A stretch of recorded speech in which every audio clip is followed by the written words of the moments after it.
Assalamualaikum warahmatullahi wabarakatuh. Perkenalkan, nama saya Olga Novia Ramdini dari Program Studi Pendidikan Bahasa dan Sastra Indonesia semester 4 di Universitas Wiralodra. Tujuan saya membuat video ini adalah untuk memenuhi tugas mata kuliah apresiasi prosa fiksi. Di sini saya akan sedikit menerangkan kembali cerita di dalam novel Tiba Sebelum Berangkat karya Faisal Odang. Jadi di dalam novel ini diceritakan bahwa ada seorang anak lelaki. Ia dilahirkan dari keluarga yang sederhana di Sulawesi Selatan. Ia bernama Mapata. Ia dilahirkan dari seorang ayah yang bekerja sebagai petani dan ibunya adalah ibu rumah tangga biasa ya. Setelah Mapata beranjak sudah anak-anak, dia sudah sekolah dasar di Sulawesi Selatan itu mengadakan pemilu. Nah, di dalam pemilu itu ibunya memegang orang yang yakin bahwa partai yang diyakininya itu akan menang, tetapi ibunya ini mempercayai partai itu beda dengan ayahnya. Ayahnya memegang partai berwarna merah, sedangkan ibunya memegang partai berwarna kuning, merupakan kader besar di dalam partainya masing-masing. Nah, ibunya itu dipaksa oleh sahabatnya yang bernama Sukeri, di mana Sukeri ini sebagai ketua partai kuning itu di dalam desa yang Mapata tinggali. Namun Sukeri terus memaksa ibunya Mapata untuk mengecat pagar dan tembok rumahnya itu dengan warna kuning. Tetapi karena ayahnya memilih partai berwarna merah, makanya ayahnya melarang keras untuk ibunya mengecat pagar dan tembok rumahnya. Kemudian setelah pemilu itu selesai dan diumumkan, suara terbanyak itu yang dimenangkan oleh Partai Kuning, di mana partai yang ayah yakininya itu, yang merah itu, berada di urutan ketiga, dan itu membuat ayahnya marah dan tidak percaya kenapa bisa terjadi, padahal banyak suara dari warga kampung itu memilih partai merah, tapi kok bisa terjadi yang menang adalah Partai Kuning. Dan di situ membuat ayahnya Mapata sangat marah besar, sehingga ayah Mapata itu membakar bendera dari partai lawannya itu. Nah, sehari setelah pemilihan suara berlangsung, ayahnya Mapata diketahui telah meninggal dengan keadaan yang sangat mengenaskan, di mana kepalanya terpisah dari badannya, dan orang-orang kampung di situ meyakininya bahwa ayah Mapata dijadikan tumbal untuk pembangunan jembatan di daerahnya. Padahal sebetulnya ayahnya Mapata ini dibunuh oleh lawan partainya ini. 7 bulan berlalu setelah kejadian itu, Sukeri menikahi ibunya Mapata, dan Sukeri membujuk ibunya Mapata untuk menjual rumah yang ia tinggali bersama Mapata itu untuk satu tempat tinggal bersama Sukeri, dan Mapata beserta ibunya ikut bersama Sukeri.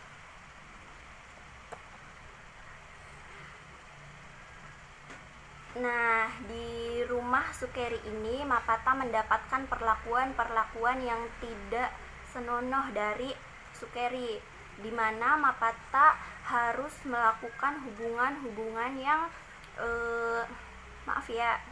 yang kurang itu untuk melayani keinginan Sukeri. Semenjak itu Mapata berpikir bahwa di dalam dirinya ini ada setan perempuan, apa yang dibilang Sukeri ini, dan Mapata percayai bahwa di dalam diri Mapata ini ada setan perempuan yang menguasai tubuhnya.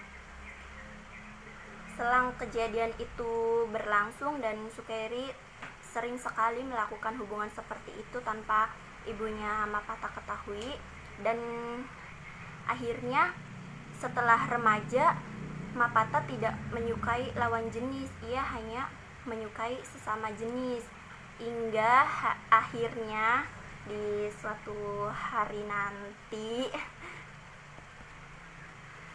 setelah ibunya meninggal, Mapata akhirnya pergi ke kampung yang lain. Nah, di sini Mapata bertemu dengan seorang biksu yang bernama Puang Matua Rusmi.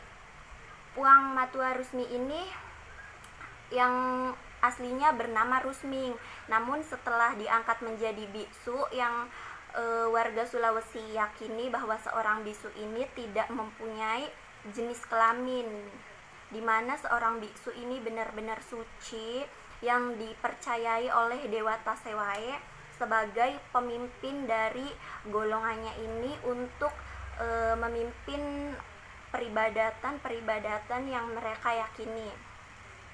Dan di dalam rumah Arajang ini Mapata selalu mendapatkan apa yang Mapata butuhkan, dan ini dibantu oleh Puang Matua Rusmi. Nah, Puang Matua Rusmi ini mengangkat Mapata sebagai Toboto. Toboto adalah lelaki pendamping ritual-ritual para biksu atau tangan kanannya biksu, dimana dalam menjadi Toboto ini harus mengikuti apa yang biksu-biksu lakukan, seperti halnya dalam acara sunatan, di dalam memimpin acara-acara adat di desa itu. Puang Matua Rusmi harus mengajak Tobotonya untuk mengikuti ritual-ritual seperti itu. Jadi apabila Puang Matua Rusmi tidak bisa menghadiri, maka bisa diwakili oleh Tobotonya ini. Nah, setelah pengangkatan Mapata menjadi Toboto dan Puang Matua Rusmi selalu menceritakan kejadian-kejadian sebelum Puang Matua Rusmi menjadi biksu, akhirnya Mapata bisa menyimpulkan bahwa Puang Matua Rusmi ini dulunya seorang lelaki biasa yang menjalin hubungan bersama Andi Upe. Andi Upe ini adalah seorang anak bangsawan yang menganggap dirinya adalah bangsawan. Jadi ketika beberapa tahun yang lalu diceritakan bahwa keluarga Andi Upe ini mendapatkan hasil panen yang sangat melimpah dan membuatnya menjadi keluarga yang kaya mendadak di periode panen itu, sehingga menyebut dirinya sebagai bangsawan, di mana nama bangsawan yang disematkan dalam keluarganya ini menjadi gunjingan para tetangga-tetangga di desa itu, dan itu sudah menjadi pembicaraan turun-temurun dari waktu ke waktu. Nah, Andi Upe ini mengikuti sebuah organisasi, di mana di dalam organisasi itu disebut KGSS atau Kesatuan Gurila Sulawesi Selatan. Nah, di sini Andi Upe menjabat sebagai orang penting di dalam tentara gurila ini.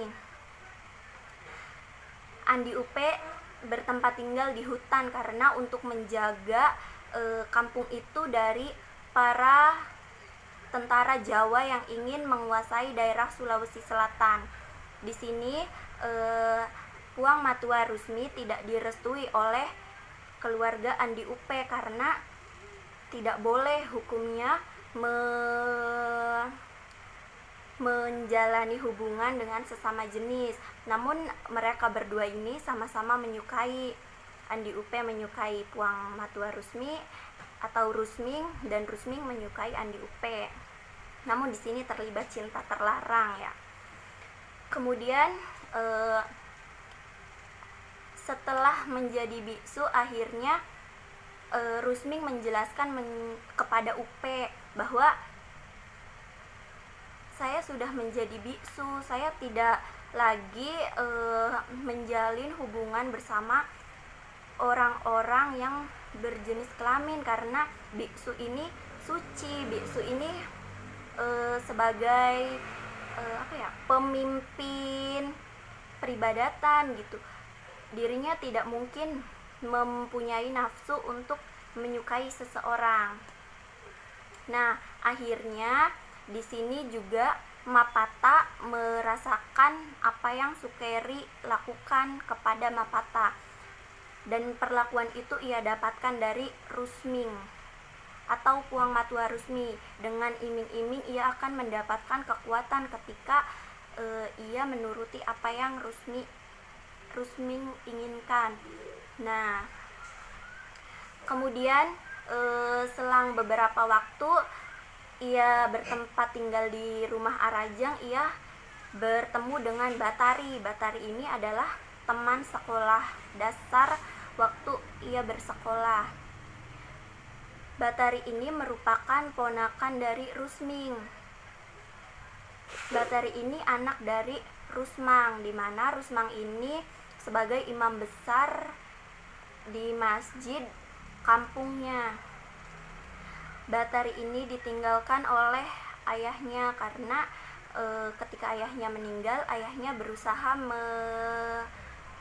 menyelamatkan Rusming dari para tentara Jawa yang ingin menguasai Sulawesi Selatan. Nah, di sini Batari menjelaskan kepada Mapata bahwa sebenarnya Rusming ini tidak sebaik apa yang ia pikirkan, bahwa Mapata ini selama ini berpikiran salah mengenai Rusming. Dimana setelah kejadian ketemu Batari ini, Mapata akhirnya berpikir bahwa ia benar sekali apa yang dikatakan Batari ini. Sebenarnya sebagai Toboto ia selalu dibawa-bawa untuk mengikuti ritual-ritual yang Rusming kerjakan, tapi kenyataannya Mapata selalu tidak diikut sertakan dalam acara-acara yang Rusming hadiri. Nah, di sini Mapata mulai berpikir. Selang beberapa waktu, akhirnya Mapata memilih untuk kabur bersama Batari ini. Batari ini memang sangat menyukai Mapata karena ia merupakan lelaki yang cerdas. Namun Mapata sama sekali tidak menyukai lawan jenis. Nah, akhirnya Batari dan Mapata ini memutuskan untuk pergi ke kota Sengkang dengan membawa emas dan uang-uang dan harta milik Rusming yang dia simpan di dalam rumah Arajang ini. Nah, di sini akhirnya Batari dan Mapata memilih untuk ngontrak di rumah sederhana yang lebarnya mungkin hanya 8 kali 10 meter ya. 6 bulan berlalu dari rumah itu, akhirnya harta yang ia bawa dari kampungnya itu kan habis. Nah, Mapata memilih membuka salon, di mana salon ini ia namakan sebagai Salon Laila. Nama Laila ini ia ingat lagi ketika ia berada di rumah Arajang. Laila adalah nama biksu besar yang dipercayai oleh biksu-biksu lainnya, yang biksu-biksu percaya bahwa nama Laila ini adalah nama yang diberikan oleh Dewata Sewae sebagai pemimpin biksu-biksu, untuk memimpin biksu-biksu dimanapun berada. Nah, ia mengingat lagi nama itu. Akhirnya ia menamakan salonnya itu dengan nama Laila. Karena Mapata mempunyai kelebihan untuk merias-rias pengantin atau membuka konsultasi, akhirnya banyak sekali orang yang datang ke salon Laila ini. Nah, namun di sini Batari mendapatkan uang dengan hasil yang ia kerja sebagai pelayan lelaki. Kemudian uangnya ini dipakai Mapata untuk membelanjakan para berondong-berondong yang Mapata simpan, karena Mapata ini kan suka dengan sesama jenisnya. Sedangkan Batari ini tidak pernah puas dengan apa yang Mapata berikan. Akhirnya Batari bekerja sebagai PSK, tetapi Mapata yang menggunakan uangnya untuk melakukan LGBT. Kemudian 3 tahun berlalu, akhirnya Batari ini hamil. Ia cerita kepada Mapata. Namun Mapata di sini sangat tidak percaya, karena itu bukan anak saya. Kamu melakukan ini dengan banyak sekali lelaki, jadi ini bukan anak saya. Tetapi Batari bercerita seperti itu bukan untuk dikasihani oleh Mapata. Dan akhirnya Mapata ini memberanikan diri untuk bertanggung jawab, karena sekarang Mapata sudah bukan lagi Toboto. Mapata sekarang sudah mempunyai jenis kelamin, bahwa jenis kelaminnya itu benar-benar lelaki tulen. Nah, dengan rasa tanggung jawab yang besar, akhirnya Mapata menikahi Batari, dan Batari sudah sah menjadi istrinya, namun tetap bekerja sebagai PSK. Akhirnya bayi itu lahir dan Mapata memberi nama Walida, di mana Walida ini mempunyai arti yang besar bagi hidup Mapata. Dan selang beberapa minggu setelah Walida lahir, salon itu digerebek oleh tentara Islam atau DITII divisi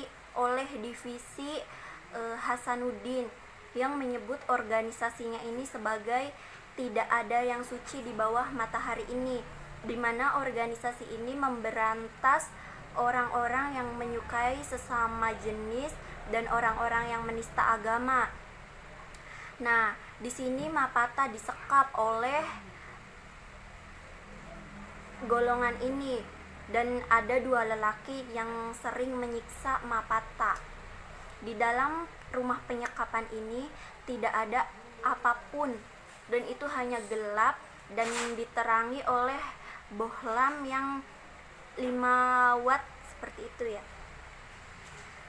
Hanya ada 2 ventilasi di bagian kanan dan kiri yang lebarnya masing-masing seperti TV 14 inci.